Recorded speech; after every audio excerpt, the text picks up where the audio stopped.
हाय, मैं हूँ हर्षल dumblettlecoder.com से और आप देख रहे हैं HTML बेसिक्स। हमारे लास्ट लेसन में हमने देखा था कि हम हमारे वेब पेजेस पे इमेजेस कैसे इंसर्ट कर सकते हैं। आज हम देखेंगे कि हम वो जो इमेजेस है जो हमने हमारे वेब पेजेस पे इंसर्ट की है, हम उन्हें रिसाइज कैसे कर सकते हैं। तो चलिए मैं सबसे पहले मेरा टेक्स्ट एडिटर ओपन करता हूँ। जैसा कि आप यहाँ पे देख सकते हैं, हमने हमारे लास्ट लेसन में एक इमेज इंसर्ट की थी sunset.jpg नाम की। और उसकी उसको उस लिंक को हमने उस इमेज को हमने एक लिंक दी थी जिस google.com की।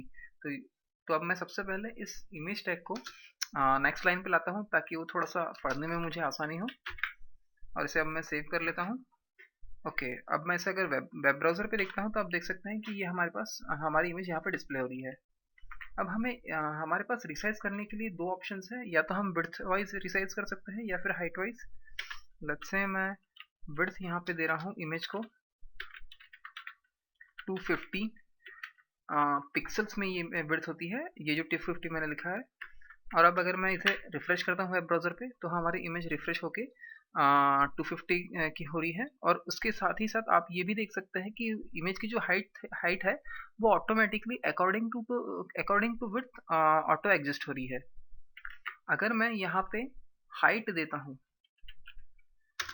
लेट्स से मैं इस इमेज को हाइट देता हूँ 300 पिक्सल्स।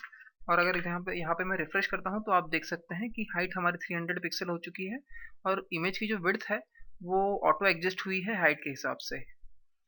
लेकिन अगर मैं दोनों एक साथ दूंगा तो आपको मैन्युअली उसका इमेज का जो रेशो होता है हाइट और विड्थ का, वो मेंटेन करना पड़ेगा। अगर आप मेंटेन नहीं करेंगे रेशो तो मैं आपको बताता हूँ क्या होगा। 150 पिक्सल अगर मैंने यहाँ पे विड्थ दी है और 300 पिक्सल मैंने यहाँ पे हाइट दी है, तो आप देख सकते हैं कि यहाँ पे हमारी इमेज कैसे फट रही है, या फिर हम बोल सकते हैं कॉम्प्रेस जैसी कुछ दिख रही है।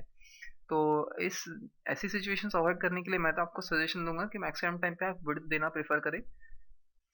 हाइट ऑटोमेटिकली इमेज हमारी एडजस्ट कर लेती है। साथ ही साथ मैं आपको एक और चीज़ बताना चाहूँगा कि अगर आप इमेज को रिसाइज करके छोटा करते हैं तो इमेज का ओरिजिनल साइज कम नहीं होता है, इमेज का साइज उतना ही रहता है। वेब ब्राउज़र बस मुझे उस इमेज को छोटा करके दिखाता है।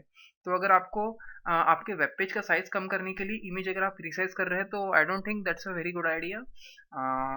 आपको आई थिंक उसके लिए तो आपको फोटोशॉप में या फिर किसी फोटो एडिटिंग सॉफ्टवेयर में उस इमेज को कंप्रेस करके उसके बाद लोड करना होगा। इस तरीके से इमेज का साइज रिसाइज नहीं होगा। तो ये था बेसिकली इमेज रिसाइजिंग का ट्यूटोरियल। मिलते हैं हम हमारे अगले लेसन में। Thank you.